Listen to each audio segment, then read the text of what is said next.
Chers amis, bonjour et quel bonheur pour moi de vous retrouver sur la chaîne.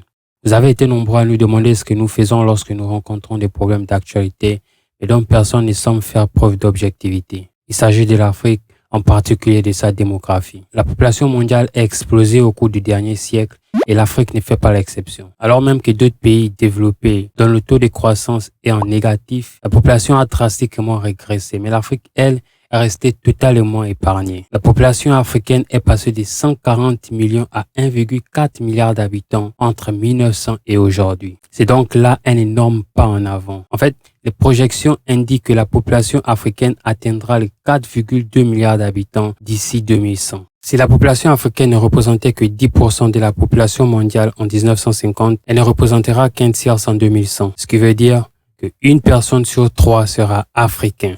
Quand on parle alors du destin de l'humanité, il s'agit de continuer à se concentrer sur la population africaine pour comprendre tous les défis auxquels elle sera confrontée en raison de sa croissance démographique rapide. Il s'agit évidemment d'une question complexe et sensible, mais aussi d'un sujet controversé. L'Afrique est un vaste continent composé d'environ 50 pays et de milliers de groupes ethniques, chacun présentant des différences significatives et fondamentales. On ne peut donc pas prendre des décisions à Paris, à Londres ou à Washington sans consulter la population africaine. Ce qui se passe au Niger n'est pas la même chose qu'au Cameroun, au Rwanda, au Congo, au Tchad, en Mauritanie, bref. Il existe des réalités complètement différentes à la fois sur le plan politique, social, économique, culturel, bref. Nous essayons donc de faire une synthèse globale pour comprendre les tendances qui se dessinent à travers le continent. Ce que nous voulons démontrer, ce sont les raisons de la croissance démographique de l'Afrique et l'impact de cette croissance sur l'Afrique et le reste du monde au niveau géopolitique.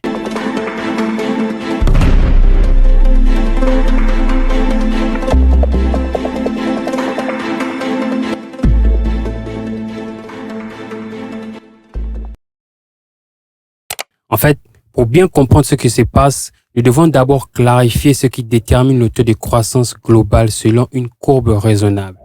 L'accès aux services de santé, à l'éducation, aux infrastructures et même à la contraception est nécessaire. Mais ce qui compte vraiment dans la vulgarisation, c'est le niveau de développement. Plus un pays est riche, plus son taux de reproduction est bas. Vous me donnerez quelques exemples contraires et me direz que je simplifie trop les choses. Vous aurez totalement raison. Il est difficile d'en identifier les causes, mais ce qu'il faut comprendre ici, c'est que plus un pays est développé, plus son taux de reproduction est bas.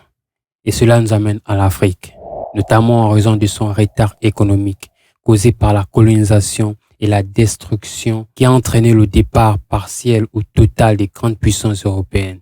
Aujourd'hui, l'Afrique a le taux de reproduction le plus élevé au monde. Et si rien ne change, la population africaine doublera tout aussi rapidement. L'Afrique subsaharienne est la seule région où les Nations Unies prévoient que la population passera de 1,1 milliard à 3 milliards d'ici 2100. Et c'est un véritable cadeau pour l'industrialisation et donc le développement économique de l'Afrique. Mais tout cela est possible à une condition. Cela signifie que nous lui donnons une chance.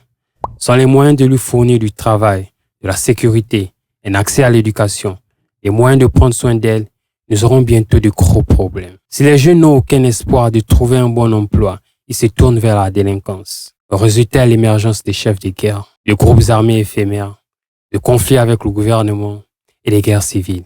En d'autres termes, les jeunes n'ont aucun choix que de s'aventurer dans des domaines pour lesquels ils n'ont pas pleinement la qualification requise. Ce n'est pas un hasard si on voit des étudiants en droit, en génie civil ou en comptabilité conduire des taxis dans les villes de Ouagadougou à Bamako. Bref, la conclusion est claire. L'Afrique ne pourra pas absorber le milliard d'individus d'ici 50 ans. C'est triste, mais c'est la réalité. Malheureusement, la situation est loin de s'améliorer. Chaque année, le continent est confronté à des énormes défis. Les graines les plus sages et les plus talentueuses sont confrontées à des décisions déchirantes. Ils peuvent passer leur vie dans des pays dysfonctionnels, sans emploi, sans opportunité ni sécurité, ou même se retrouver à la croisée des chemins. Et que ce soit à la nage ou en marchant, bref, peu importe. Si le travail que nous faisons au quotidien à travers nos contenus vous intéresse, sachez que vous pouvez participer en aimant la vidéo, en vous abonnant et en la partageant. C'est gratuit, mais surtout, ça nous encourage dans la production audiovisuelle et indépendante.